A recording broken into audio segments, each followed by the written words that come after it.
আসসালামু আলাইকুম। Cooking for লিডা আমার ইউটিউব চ্যানেলে বাংলাদেশি দর্শকদের স্বাগতম। আমার এটা দ্বিতীয় বাংলায় ভিডিও, যেহেতু আমার টার্গেট অডিয়েন্স বাংলাদেশিরা। কয়েকদিন পরে আমাদের কোরবানি ইনশাল্লাহ। এই উপলক্ষে দিনে 3 বার করে মাংস খাওয়া একটা নর্মাল ব্যাপার, কাউকে বললেও শুনবে না। কিন্তু এটা অত্যন্ত বিপজ্জনক সময় যাদের উচ্চ রক্তচাপ আছে এবং যাদের ডায়াবেটিস বা বহুমূত্র।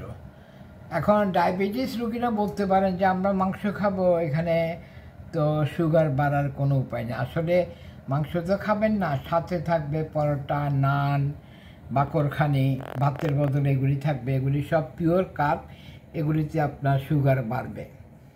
তো কোরবানির সময় যেটা সবাই খেয়াল রাখবেন যে মাংস আগে একদিন রান্না করে 6-7 দিন খাওয়া হতো। এটা আসলে খাওয়ার থাকে না, বারবার করে মাইক্রোওয়েভ বা এমনিতে গরম করতে করতে খাবারগুলিতে বিষক্রিয়া হয়ে যায়।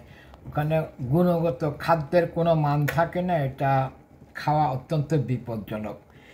এখন আমি আজকে যেটা দেখাতে যাব, কমেন্টে যেসব ইনগ্রেডিয়েন্ট আমি দিব ওগুলি আপনারা দেখে নিতে পারবেন। আমি একটা জগের মধ্যে কিছু শসা দিয়ে দিচ্ছি আগে, তারপর আমি দিব কিছু লেবু, কাঁচা লেবু। তারপর আমি দিব কাঁচা ঢেঁড়স কুচি কুচি করে কাটা। তারপরে এর সাথে আমি যোগ করব পুদিনা পাতা আর ধনে পাতার মিক্স, একটু পুদিনা পাতা একটু ধনে পাতা দেওয়ার পরে আমি চায়ের কেটলিতে আদা আর লবঙ্গ দিয়ে পানি গরম করে নিয়েছি। এখন এটা আমি এখানে ঢালব। এখানে আদা আছে, এখানে লবঙ্গ আছে।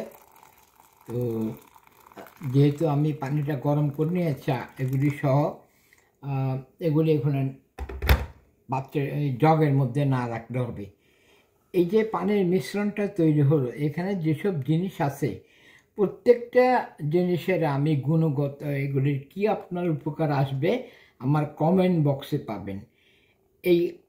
তারপর আমি বলে দিচ্ছি, সুগার কন্ট্রোল, ডাইজেশন, রক্তচাপ, ব্লাড প্রেশার কন্ট্রোল করার জন্য এটা একটা মহা ঔষধ। এটা আপনি যদি পান করতে চান আগের দিন রাত্রে বানাবেন, বানাবার পরে ফ্রিজে রেখে দিবেন। তারপরে একটা স্ট্রেইনার বা চিজ ক্লথ দিয়ে এই মেইন ইনগ্রেডিয়েন্টগুলি ছেঁকে জাস্ট পানিটা পান করবেন। বাট রাত্রে বানাই আপনি ফ্রিজে যদি রেখে দেন এটা একদিনে বেশি খেতে পারবেন না। ওই দিন যা খান তারপরে এটা ফেলে ফ্রেশ বানাতে হবে। এই ড্রিঙ্কটা যদি আপনি সকালে উঠে কোরবানির কয়েকদিন প্রত্যেক দিন খান, ইনশাআল্লাহ আপনার রক্তচাপ বা ব্লাড প্রেশার কন্ট্রোলে থাকবে, গরুর মাংস খাইলেও, আর সুগারও কন্ট্রোলে থাকবে। এটা এমন না যে এটা পান করলেন তারপরে আপনি বেপরোয়া খাইলেন, তা না। তবে যা খাবেন পরিমিত খাওয়ার পরে এইটার কারণে আপনার অনেক কিছু কন্ট্রোলে থাকবে। আশা করি ট্রাই করে দেখবেন।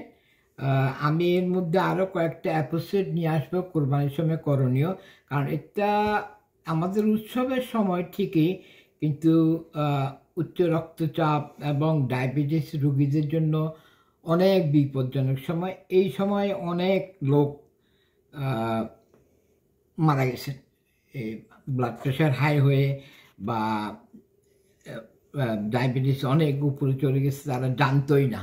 সো খুব সাবধানে থাকবেন। ইনশাল্লাহ ঈদের আগে আগে আমি আরও কয়েকটা টিপস নিয়ে কয়েকটা এপিসোড নিয়ে আসবো। দেখা হবে। এতক্ষণ আমার সাথে থাকার জন্য ধন্যবাদ।